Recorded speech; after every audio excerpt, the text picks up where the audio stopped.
In the modern world, we are surrounded by noise. Cars honk, notifications beep, conversations overlap, screens flash, voices outer and inner demand attention.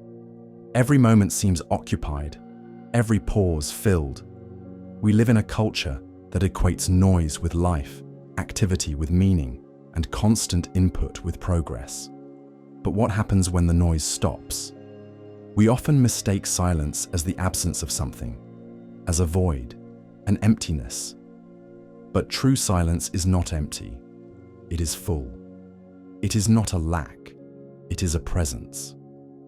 A presence that emerges only when the external quiet meets the internal stillness.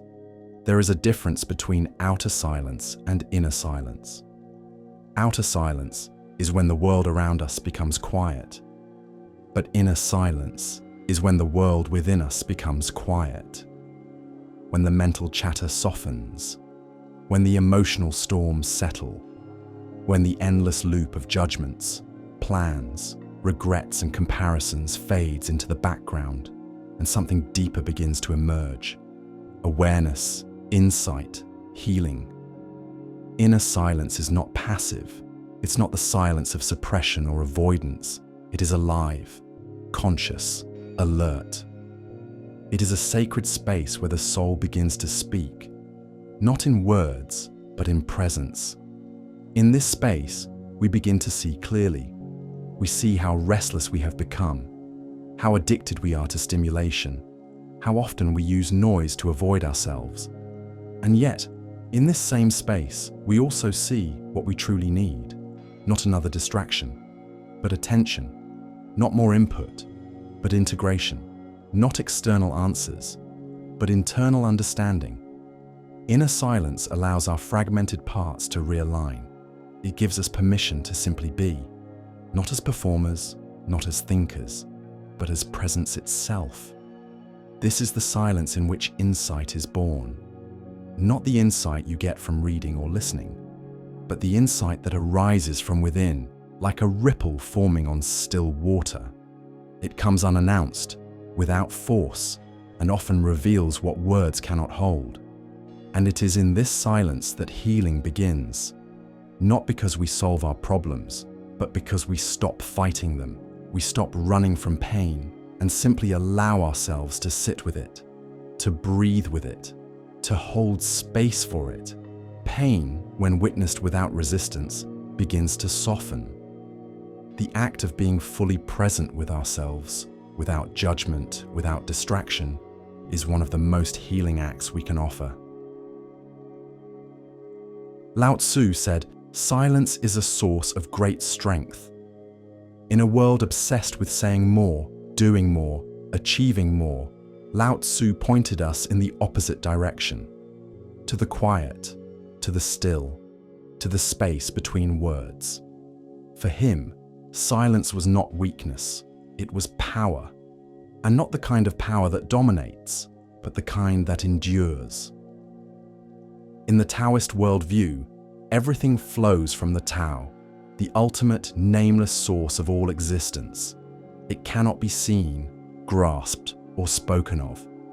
It can only be experienced. And to experience it, one must become quiet, not just in voice, but in being. Lao Tzu understood something that many of us forget, that life does not need to be controlled, only aligned with. And alignment begins not in force, but in silence. This is not the silence of emptiness. It is the silence of wisdom, the silence of listening, not just to others, but to the deeper currents of nature, of existence, of self. Centuries later, in the hills of ancient Greece, Pythagoras, a name often associated with mathematics, was teaching something even more subtle, the art of inner listening. His students were required to observe silence for years before they could speak in his presence, not as punishment, but as preparation. Because for Pythagoras, speech without inner clarity was noise, and noise distracted from truth.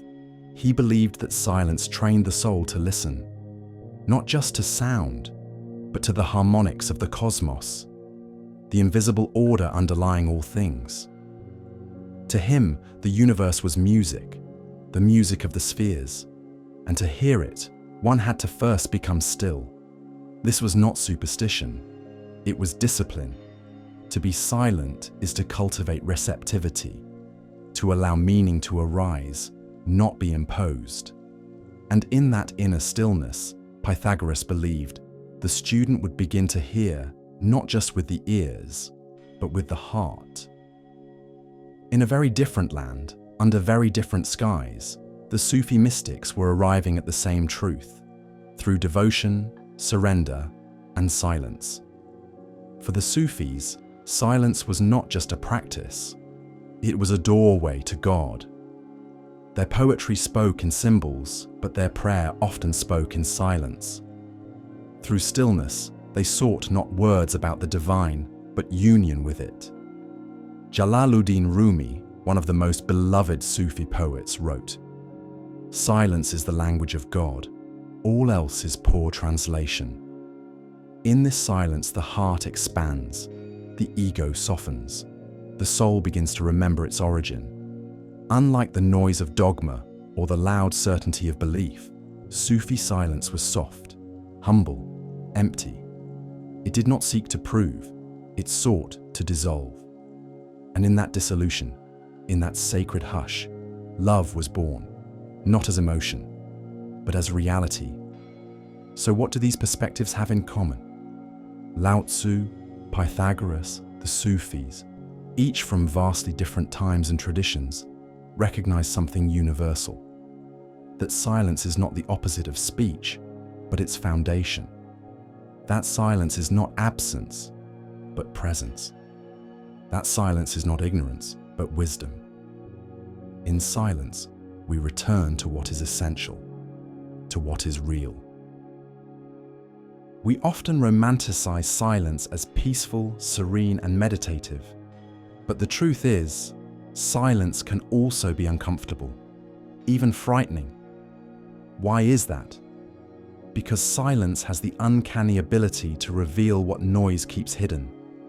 In daily life, we surround ourselves with distraction, music, podcasts, scrolling, multitasking, anything to avoid the unease that silence can bring. But what exactly are we avoiding? Not the silence itself, but what lives underneath it. When the outer world becomes quiet, the inner world begins to speak, and often it doesn't whisper, it screams.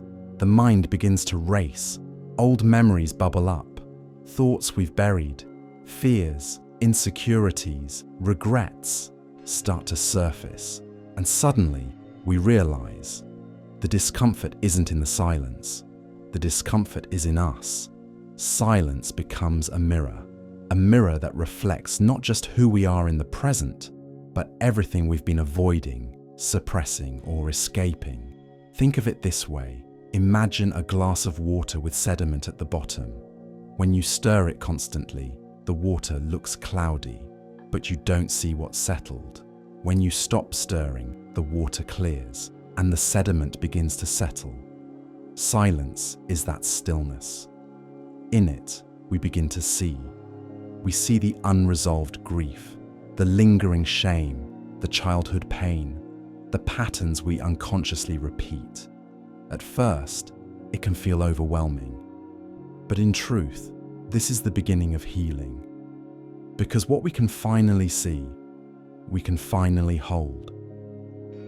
In psychological terms, much of our distress stems not from what has happened, but from what remains unprocessed. We repress emotions to survive. We compartmentalize trauma to function. But unprocessed emotions don't disappear. They wait. And over time, they manifest. In anxiety, in depression, in compulsive behavior, in emotional numbness. Silence offers them a safe passage out, not through force, but through presence. When we sit in silence, not to escape, but to witness, we create a space where these fragments of ourselves can rise, be seen, and begin to integrate. This is not easy work. Silence demands that we meet ourselves fully, without filters, without performances.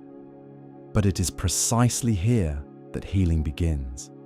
Because trauma is not just stored in the mind, it is stored in the body, and the body heals in stillness.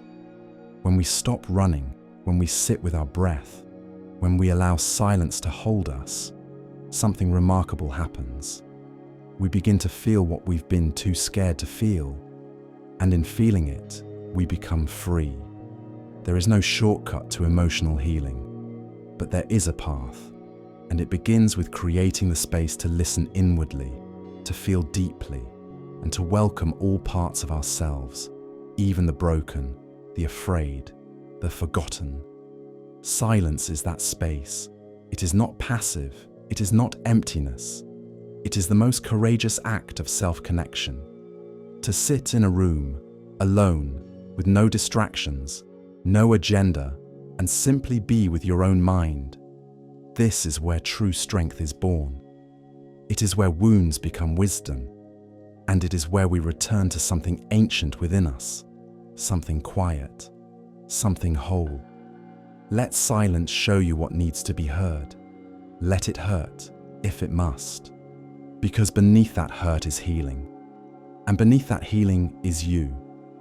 Not as the world sees you, but as you truly are. If this reflection helped you slow down, breathe deeper, or see yourself more clearly, then don't let it end here. Subscribe to Metaphysics Diary to continue this journey inward. Here, we don't just ask questions, we create space for transformation. Your thoughts matter. Share them in the comments. What does silence mean to you? How has it shaped your life, your healing, your self-understanding? And if this message resonates with someone you know, pass it on. Together, let's build a quiet revolution. One thought, one breath, one moment of stillness at a time. This is Metaphysics Diary, where your search for truth becomes a path to self.